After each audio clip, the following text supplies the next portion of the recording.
कानपुर निवासी पीयूष त्रिपाठी ने आरोप लगाया है कि उनकी मां मंजू त्रिपाठी उम्र 56 वर्ष की मृत्यु एक निजी अस्पताल में लापरवाही और अमानवीय चिकित्सकीय लापरवाही के कारण हुई है।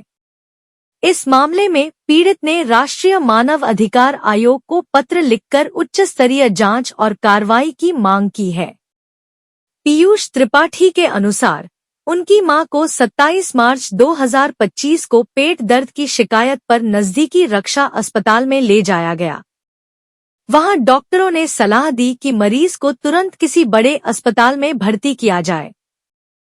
अगले दिन 28 मार्च को संजू त्रिपाठी को कानपुर के रीजेंसी हॉस्पिटल में भर्ती किया गया। हॉस्पिटल प्रशासन ने तत्काल इलाज के नाम पर 7.5 लाख रुपए का खर्च बताया, जिसमें से 2.5 लाख रुपए तत्काल जमा करने को कहा गया।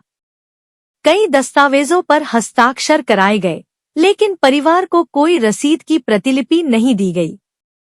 शिकायतकर्ता का आरोप है कि डॉक्टरों की टीम में डॉक्टर अजमत Hasan, doctor Mayank Malhotra, doctor Gaurav Kumar, doctor Avneet Gupta और बाद में सर्जन डॉक्टर रोहन को जोड़ा गया।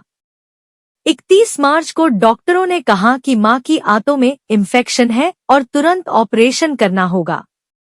ऑपरेशन से पहले दबाव डाला गया और धमकी दी गई, अगर आज ऑपरेशन नहीं करवाया तो तुम्हारी मां मर जाएगी।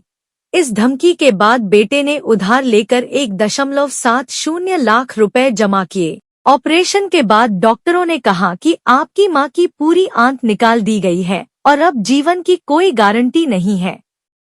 मरीज को आईसीयू से जनरल वार्ड में शिफ्ट कर दिया गया। मेडिकल बीमा राशि समाप्त होते ही इलाज रोक दिया गया। 10 अप्रैल को मरीज के शरीर का दाहिना हिस्सा लकवाग्रस्त हो गया, लेकिन डॉक्टरों ने इसे कमजोरी बताया। सीटी स्कैन के बाद ही पता चला कि मरीज को पक्षाघात पैरालिसिस हो चुका है। बीमा की सीमा खत्म होते ही 11 अप्रैल की रात को इलाज पूरी तरह रोक दिया गया और डिस्चार्ज मांगा गया। मरीज की हालत बिगड़ती चली गई और 23 अप्रैल को उनकी मृत्यु हो गई। मेरा नाम पीयूष त्रिपाठी है। रीजेंसी के खिलाफ हमने एक मामला मानव अधिकार में भेजा था भारत सरकार को। उसमें हमारी माताजी को हम रीजेंसी अस्पताल लेकर के गए थे इलाज कराने के लिए, जहां पर इलाज के नाम पे सिर्फ हमें लूटा गया है, गलत इलाज किया गया है। 28 दिन तक हमारी माताजी संघर्ष करती रही।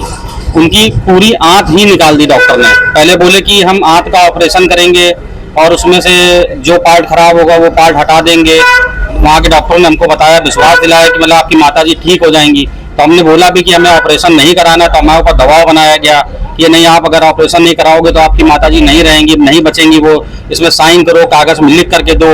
ये सारी चीजें हमसे वहाँ पे बहुत दबाव बनाया गया। फिर हमने अपने घर वालों को फोन किया। जब वो वहाँ पर आए उसके बाद में हमने निर्णय लिया कि हमें ऑपरेशन कराना पड़ेगा। जब डॉक्टरों ने हमको बताया कि ऑपरेशन करा लेंगे तो आपकी माताजी ठीक हो जाएंगी, मगर जब हमने ऑपरेशन कराया तो उसके बाद में डॉक्टर ने हमसे बताया कि हमने आपकी माताजी की पूरी आंत ही हटा दी है। मतलब जिस चीज का हम इलाज कराने के लिए गए थे वो पार्टी हटा दिया बॉडी का। बोले आप सर्वाइव नहीं कर पाएंगी, जिंदा नहीं रहेंगी आपकी माताजी। तो हमारा कहने का मतलब ये है कि जब हमारी माताजी जिंदा नहीं रह सकती थी बिना ऑपरेशन किया, ऑपरेशन के बाद तो आपने ऑपरेशन किया ही किस लिए? और जिस चीज का हम आपको इलाज कराने के लिए गए थे वो पार्टी आपने हटा दिया वहां से, तो बचा ही क्या फिर शरीर में? फिर आदमी कैसे सर्वाइव करेगा? बिना हाथ के आदमी कैसे जिएगा? बिना मतलब 28 दिन तक माताजी ने ना ही अन्न का एक दाना गया उनके मुंह के अंदर, ना ही पानी गया। उन्होंने ट्यूब बना दी थी, मुंह से जाता था, सब वहीं से निकल करके चला जाता था। वो 28 दिन हमारे लिए इतने कष्टदायक रहे कि हम बयान नहीं कर सकते।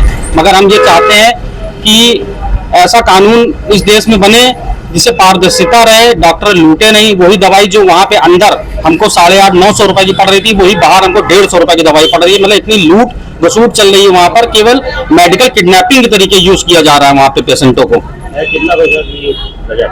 मेरे पास में जो हेल्थ इंश्योरेंस था मेरा, मैंने उनको बताया था कि मेरे पास हेल्थ इंश्योरेंस है 7.5 लाख रुपए का। उसके बावजूद भी मेरे से एक्स्ट्रा पैसे वहाँ लिए गए, 50,000 रुपए तुरंत जमा कराए गए। फिर मैंने अपने व्यवहार से सारी चीजों कर करके 2 लाख रुपए अलग से जमा कराए उनके पास में वहाँ पर। तो मुझे पूरी तरीके से लूटा गया। जैसे जैसे रकम नीचे जाती रही वैसे वैसे इलाज का असर भी नीचे होता चला गया। हमने बोला भी कि हमारी माताजी को डिस्चार्ज कर दो, उन्होंने डिस्चार्ज करने के लिए भी 2 दिन का समय लगा दिया और रात में 11 बजे उन्होंने डिस्चार्ज किया हमको।